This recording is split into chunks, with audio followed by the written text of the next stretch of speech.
Good morning. We all missed Julie Weiss, and she was going to welcome you to the family church this morning, but she's a little camera shy, so I'm going to be her stunt double. Good morning and welcome to the family church. This is a reading from 1 Timothy chapter 6, verses 6 through 10. Of course, there is a great gain in godliness combined with contentment, for we brought nothing into the world, so that we can take nothing out of it. But if we have food and clothing, we will be content with these. But those who want to be rich fall into temptation and are trapped by many senseless and harmful desires that plunge people into ruin and destruction. For the love of money is a root of all kinds of evil, and in their eagerness to be rich, some have wandered away from the faith and pierced themselves with many pains.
For most of our nation's history, this was a land of struggle.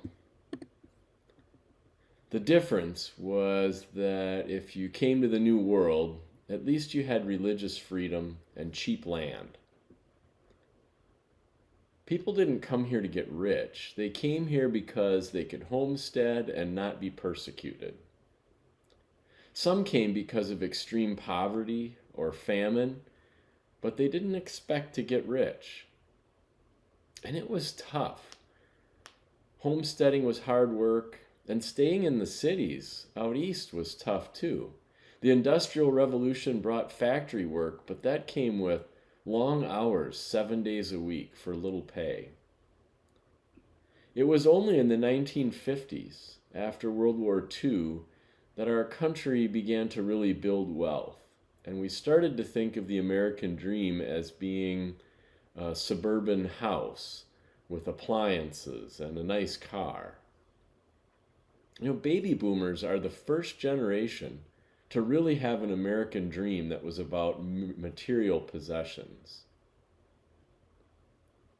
When I first traveled to the Philippines to work with an adoption program, I heard from the kids there what they thought America was all about.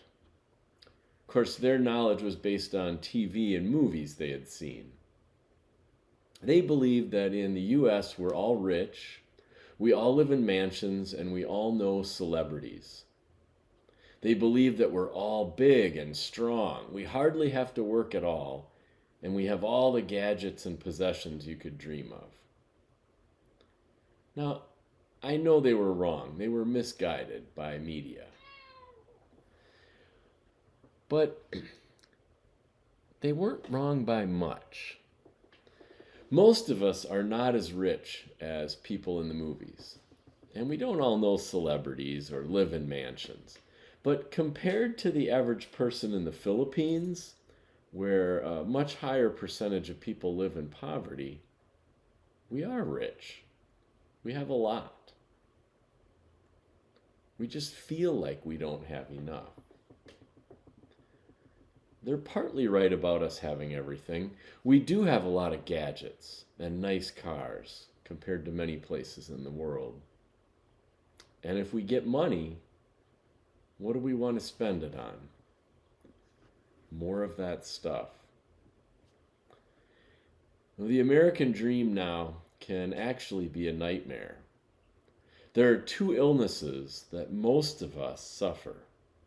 The first one is affluenza. It's our constant need to have bigger and better stuff. The average home around the time I was born was 1,660 square feet.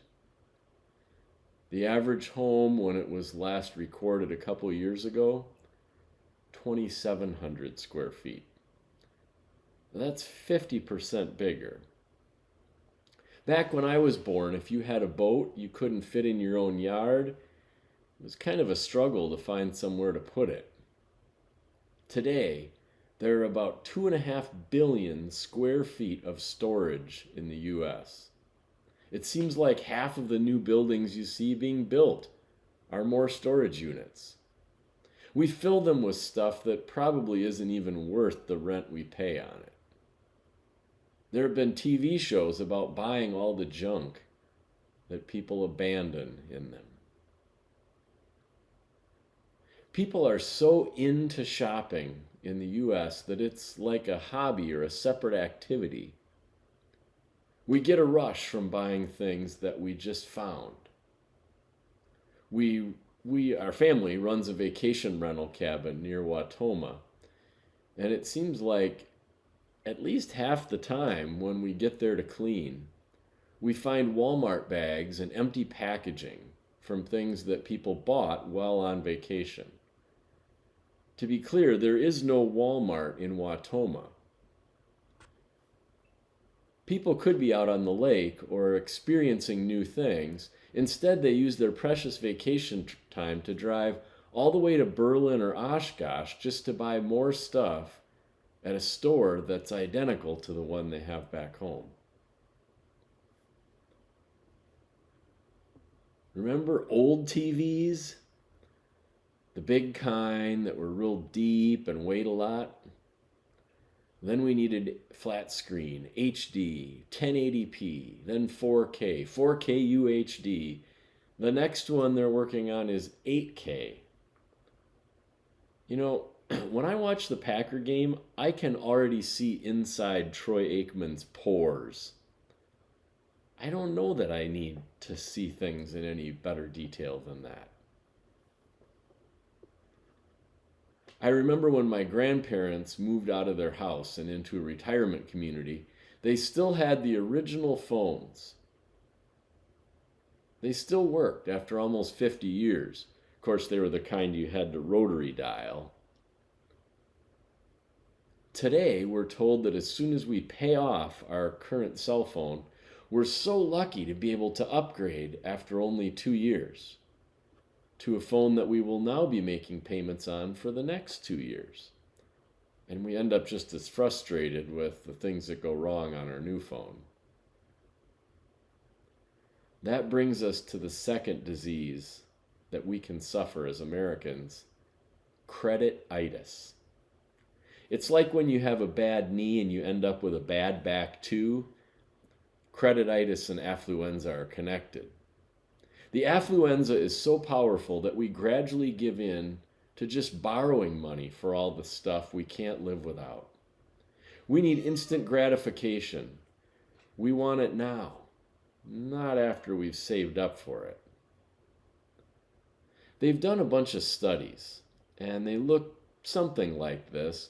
They basically get a big group of people, and they give the people in the test group something to buy, a short list.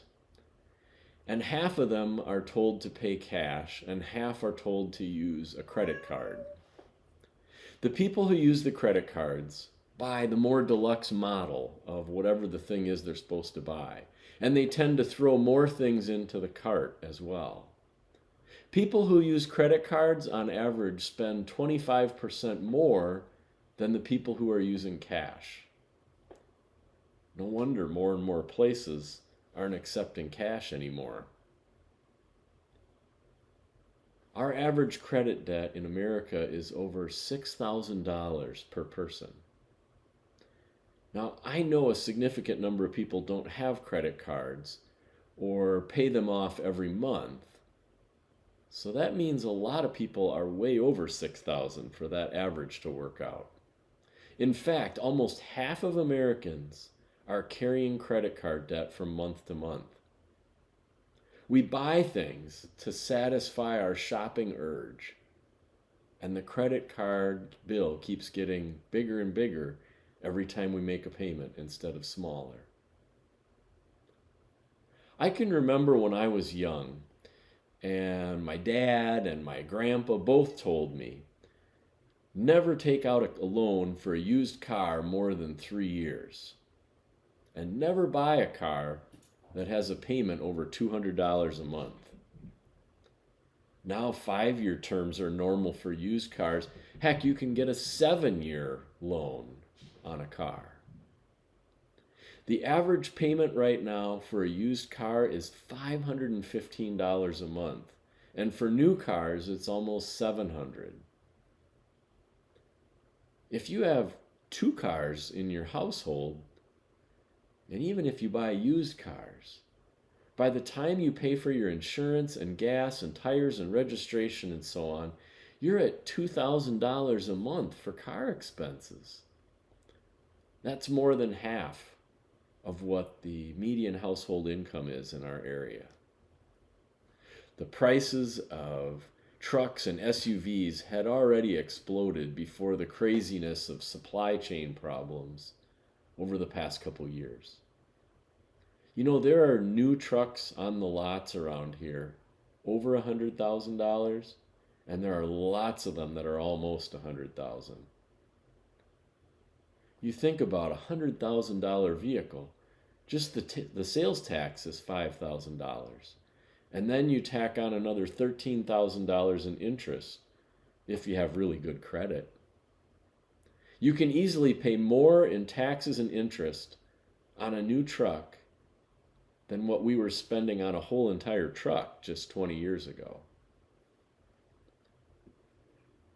Credititis is a cultural and a spiritual problem. We're so focused on getting the good stuff that we get ourselves into debt that we can't seem to escape. We get trapped in a cycle we can't break. And that makes us anxious every day instead of joyful.